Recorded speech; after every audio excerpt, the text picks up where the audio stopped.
Ana m otu nwanne anyị nwaanyị kpọọ m na fon sị m nwaanyị Mbanọmza.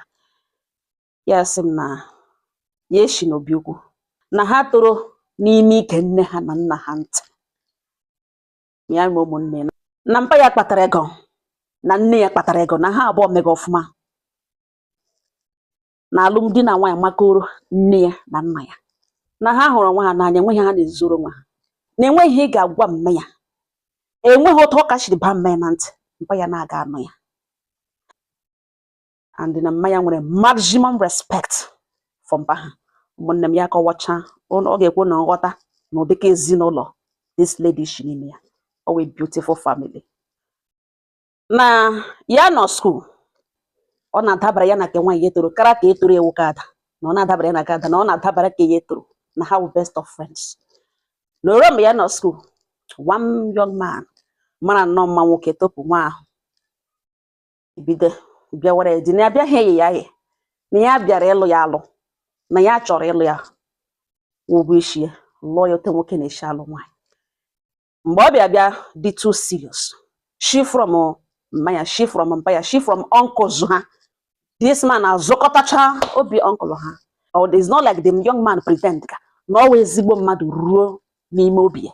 Ka ya na nwokorobịa nụtara jiri bido. Ya nwokorobịa megakwa n'ọfụma. O nwere flourishing businesses. O mega ọfụma, enwe ihe nwoke mega ọfụma, nwoke zugodiri ọ dị presentable. Ya ekweta no the young man. Ọ tọtọrọzie ya n'inwe ihe ya nara ya na-enye. Mere ya ihe niile. Na ọ bịa na hostel, na ọ ga-emepụcha aka ma ụmụ roommates ya onye ọbụla. So ma na-ekpe ekpere inweta mmadụ dịka this young guy. Mana ihe niile ọ na-eme for one day, onwebọsị o mere advances ma irute ya ma ịghọta ya sa maka na ọkwa saint. Ya elego onwe ya. Ya sị m nwaanyị Mbanọmza, kwa m hụrụ profile picture na ya dị nsị nne m ịkwụ ọtọ, ịkwụ straight. Izuru ezuru ihe ma azụ ma ihu dịgodo na ịkwụ ọtọ nne m. Ya sị m oke. Na nwere ike believe na ihe a niile nwoke a na-eme that time, ihe a niile dịzi ọma na-enwebeghị ịshọpụtara ya emetụ ya aka ọ enwe ihe nwoke nọ with nwaanyị ọ laikere. Ya sị ihe a bụ enyewezie ya concern. Ya gwa nwanne ya nwaanyị ka ya toro. Na nwebekwa na ya nke ọ sent ka ọwụ na ọwụ this guy dị iche. Na metụbekwa ya aka, nwebekwa otu o shiri make the move. Onye bedi ya signal na ịghọtago the connection na enwere ihe goga ya or something. Nwanne ya nwaanyị sa na ọkwa bad signal, ha akwa red flag na elerukwa anya. Ya were ihe enu ntara ga jụọ ihe enyi ya nwaanyị si elegodo. Ndị enyi ya nwaanyị ma the guy. Enyi ya nwaanyị si ha nne na elerukwa anya marakwa ma di m ozugoro na ihe niile. Ọ sị enyi ya nwaanyị si ya gara ya weekend ga mara na-eru anya. Na ọ ya nwaanyị ga-achọpụta da nwa na nwenye ga-achọpụtara ya na. Ya nọrọ nga akpọ mme na phone si na ya chọrọ ịga weekend na kedụ young man. Mme ya sị really ọ dịkwa na mma na ngwa nsogbu anọ ka ya discuss with mpa ya. I discuss ya nọtụzie mma ya kpaghachi ya sị na ele mgbe ọ na-aga na ele mgbe ọ na-alọta ya ekwuo ha nye ya consent. Ya eburu akpa gakwuru this young guy. Ọ ya ka ya emechara ihe niile ya na-eme, shie nri, hichacha ụlọ, mecha everything, saa ahụ ya na-ele na ya nothing. Ya ebido sị mba na-enweta ihe ruo ya nso tụkwasị aka ha emechaa nwe nye ya nsusu ọ sịrị dị after ha esusuchara ka ya gaa na mgbada gaa ya gaga ka nwoke jide ya kwekwe ka ya gaa fọda. Ọ sị ya jikere na enwe ebe ha ga-aga o take ya out. Ha gaa tacha ṅụọ mmanya lọta. Ya ebido ekwe ebe ya kwụsịrị ihe a mege na Friday night. Ebido ebe ya kwụsịrị. Ọ ya ka eme ọ rigoro na nwaanyị Mbanọmza nọ n'ọnọdụ seconds. Obido doro ụra ha dapụ the other side of the bed na-ebido gwọwa ụra. Yes na ọwụ na ọ nọbụ n'elu ya ehigo ụra ka ọwụ ụra tụgabụ ya ka ọ gịnị ya kwa somebody na-emegwede na-eme ka enwegwene ya na-efili na ahụ ya karịla ka enwebe ya na-efili na enwebede ihe before ya mana ebido n'ushi mmiri ogirishi na agbachala mmiri ogirishi ndị agwụkwara ya n'ihu mkpunade. Asị mba gbaya ọgụ hụ na nwoke na ihe n'ebe ahụ na oruhu na ọ dịka ihe nwa 2 years, na ọ dịka ihe nwa 2 years. Ọ si iwe wee ya nọrọ nga jụọ ya sị na o nwere this type of problem ọgwa ya ọ na-echi na achọ ishi n'azụ bịa gbaa ya akwụkwọ mee traditional mee ihe niile na nwayọ gwa ya na ya tikwa sure na marriage a ga-ehold ya achọghị ịbịa gbagharịwa mgbagharị no na ọnọdụ dị very close na ọ dị small na onwedo ha enwe. Ọ sị dị ga ya agwawa ya sị ya na ya eweli iwe ya wetuo n'obi na ya ihe ọ ga-ebewara akwa ya. Ọ sị na ọ bịa na family bịa zụcha obi onye ọbụla na-achọ iti gị na ihe na o kwesịrị ịma na ihe a na ọ ma na problem, o kwesịrị ịma egwe ya agwa. Ọ ya ka o ji na hide na o kwesịrị no. Ya Friday ekwesịrị ịla na Sunday. Mana because chi ejele were abalị apa ka ihe egwe na marriage aga work. Ya kpọọ mme na phone. Mme ya sị mgbe ọ lọtagodo ka ya mara ihe ọ na-akọ. Ya lọta Saturday, mme ya sị na o kwesịrị ịlọta Sunday, ọ gịnị meziri? Ya kpọkọta mme n'ime ụlọ. Kọwara mme ihe n'ugbu a. Kọwara mme kọchara mme sị he no. Na mana ọ na-ebiri nnọkọ na-ekulite. Yes. Ya sị mama ya na ya deti na ama no onwe ike ha sị na okule mma ya sị no nwere dị ihe onye pụtara mmiri eglishi mmiri eji atụ nwaanyị ime. Ya sị mme na onye pụtara mme sị he no mmiri datọ ka tụwafuru nwaanyị ime na ọnwa ahụ ya hụ he. Ya sị mme ya sị ya ngwana na ihe ga-eme na ka ya eche mma ya palie ihe nụ ntara ga kora mpe na ya sị na marriage adịgo ọga ya chọzi nwaanyị mba nọ nzọsị mpa ya akpọ ya sọmọ ya bịa. Mpa ya jụọ ese na marriage a manhood. Ya sị mpa ya yes. Mpa ya sị ya na maka gịnị. Ya nwa ha na eji akụrụ mpa ya. Mpa ya sị na onye na ya reason ihe kpatara marriage a ga-eji ọga ehud n'ihi na ya like the young man, not the responsible. Na ọ gwa ya ihe kpatara na marriage ji ọga ehud. Ike agwa ya ma hotel esi bido dị akụkọ. Mpa ya sị akwa ya gwala ya na ya ga-etake final decision. Na ọ gwa ya nye reason ka ya mara na ya ga-anọ on her side ka ya ga ya elegide ihe a otu obi si ya nne kwuo ihe a ma ọ gwa ya ịlụkwala this man. Ya kọwara mpa ya ihe mere. Mpa ya sị Jesus Christ.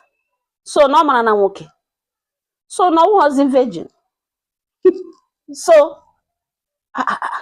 na for how long? Na ka ego si mara na ife bele mpe ma ọ na onwebe other size onwebe size ọhụrụ na how so na ọ was virgin.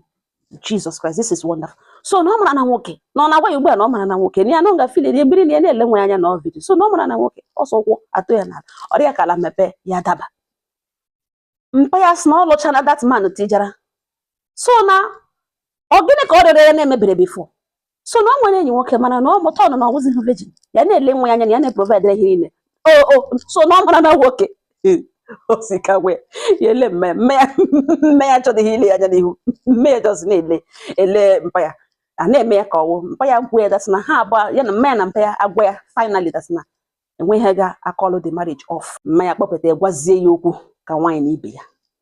Mgbe na ọwụ nwoke niile macha ma enwe experience nwere, you carry him along, teach him. They are fast learners in that aspect. Mme ya gwacha ya. This okay, ekwetezie marriage aga on ha lụọ. Ka ya baiziri die. Ya bịa like is the young man like di ya like ya okwu zoro n'ala. Na enwe dị ihe ọ na-eme na-ewute. Na ya bịa like this young man nke na ya ejizi obi ya bata. Parting ya kpọrọ problem awụsị hụ problem at all because ha bịazi chọtazi a way around it ya na di na-emekwenye ọ na-agara ha. Ha dey happy even in their bedroom, they happy outside. Mana di ya bịara tọrọ ya ashị. N'ụlọ ya na di ya bi. Nga ha bi ụlọ sara asa. Di ya gwara na ọ naanị the only brother ka ya na ya bụ n'ebe a. The only brother ya ha like kwa na ya like. Ya na ịgazi only nwaanyị nọ there. Ya na-eshi na-afụ she like two brothers now ya nwa the only ụmụnne ndị ke nwaanyị ka ada alụọla di ji ụmụ abụọ. Ndị ka ọzọ sị ha nọcha school. Ọ ya ka di ya kpọbatara ya batara n'ime ụlọ ka alụ batara. Oruduhu how many months? Mmanya nne di ya eshi ọmụgwọ nwa ya nọ ntara ka ada ya lọta. Because last ya hụrụ nne di ya mgbe abịara mee ihe n'ishi. Nne di eshi ọmụgwọ lokwute ha buru akpa lokwute ha. Ha na ịga. Mgbe a na-akọla ha anya kpu ụmụnne di ndị ke nwaanyị ndị ka ọzọ na-alụbedi alakwute ha. Ke nọ ntara lụrụ di mma gara ọmụgwọ na di ya ka eshi ike ka ha kpọrọ ha ụmụ ya abụọ lokwute ha niile birizie n'otu ụlọ. Tọọ n'ụzọ ya tie ka ite. Ụta ka ya na-eshi. Ụta ka ya na-ehicha. Ụta ka ya na mgbe niile ifunu ụmụaka abụọ nọ ntara da nne di ekpolo na hapụziere na ya ọwa ọrịa na ọ mara na nwa ya na-anụ anụ kwesịrị na ya nwa na-asazi ụmụaka ya na-ehicha ha ya na-ebushi ha ya na-eme ihe niile rizikọ ụmụ ya hapụ ha chọọ ịga mkparị ha ga mkparị hapụrụ ya ụlọ. Mgbe ha na-alụrụ ya eshiele ya gwawa die na ọ dịrị ya stressful ihe na-agabiga di ya so nkwana ihe na ọ dị nkwana ihe na ọ dị ọ na-ahụta ya sị anything. Ụta ka esi baiga na serve these people. Ihe abịa dị too much na onwe nke etu eshi ya tagidere ahụ sacha di ya lọta si ya na ya agbalịala taa na enwere nwaanyị na-ere boutique across their street. Na emecha na ọ ga-ebe ahụ ga-ewere ihe ọ chọrọ na ya lọta ka ya nye the woman ego. Ya si dị okay. And o kwuru ihe a n'ihu na sitting room ebe ụmụnne ya ma mama ya bụ nne di ebe ha niile wọsa ka ọ nụkwuo destin. Ya si dị okay. mgbe ya na-emechara ihe ya na-eme gawazie na nke nwaanyị nọ ntara rute di ya akwa ọbụla ya kpara aka the ladies na ọtọki na-akpọ aha ego akwa ka ya kpara aka ya so ya kpokwa nọmba isiekwu ya gbasinụkwa na ọ dịkwa ọnụ ya bịa hụ na akwa nwaanyị ahụ ekweghị ọzụzụ ihe ahụ egwe yi wotu nwaanyị shi na-akpọ aha akpa ya kana sna ọtọki ya sị ka m ya ga-agba aka apụ ya were ofu slippers ofu akpụkpọ ụkwụ ahụ 27,000 naira na ozi naanị ihe were pụtawa mgbe ya lerutere di ya nụtara elo ọrụ ka dị woman akpọla ya nye bil di ya gwawa ya si wetagodo ihe ọ zụrụ na nke nwaanyị a bịa test wakwana na ọ dị ka akwa erike na ya bịa test waka ya hụ dị fiti ya gwa di ya si gịnị na enwekwa ha akwa ya were na nwaanyị a akwa ya niile galasịrị ọnụ na iwe ekwedeghị ya na nwaanyị achọrọ onye na-akpọla vileji na ọ bụghị di ya ka ọ ga-akpọla vileji di ya jụọ esi ka ihe ọ na-ekwu na ihe were na akpụkpọ ụkwụ ya ga-ewepụta shuu ntere iji oyi kwụsị di ya na ole na ọsọ akpụkpọ ụkwụ bara ya anya na nke aka ya laikiri akwa nwaanyị ahụ dị mma kama na ọ dị ọnụ na-enwe ihe ọzọ ya were ebe a na ọ na akpụkpọ ụkwụ so na-eme oge nye 27,000 di ya nọrọ nga ghewe ọnụ ya na-ele mmiri fon bilite kpọzie the woman si madam ka ezie nwunye m si na akpụ ụkwụ ka ọ bịa were ka ezie ka ego a siri too na mgbe a ka the woman ji remewezere di explain ihe ọzọ di ekwugewe oke na leta ka ya matara na ozugbo ahụ ọnụ na ụmụnne di na nne di ya nọrọ na di ya si ya ga-ewere nọ nga di egwe ga-esi aga ga-ewere ihe ọ laikiri ebe a ha niile buru izo wujuru bịa tụtụrụ shọpụ nwaanyị ngwa ahịa n'ebe a ka ya abụọ burujuola kpujo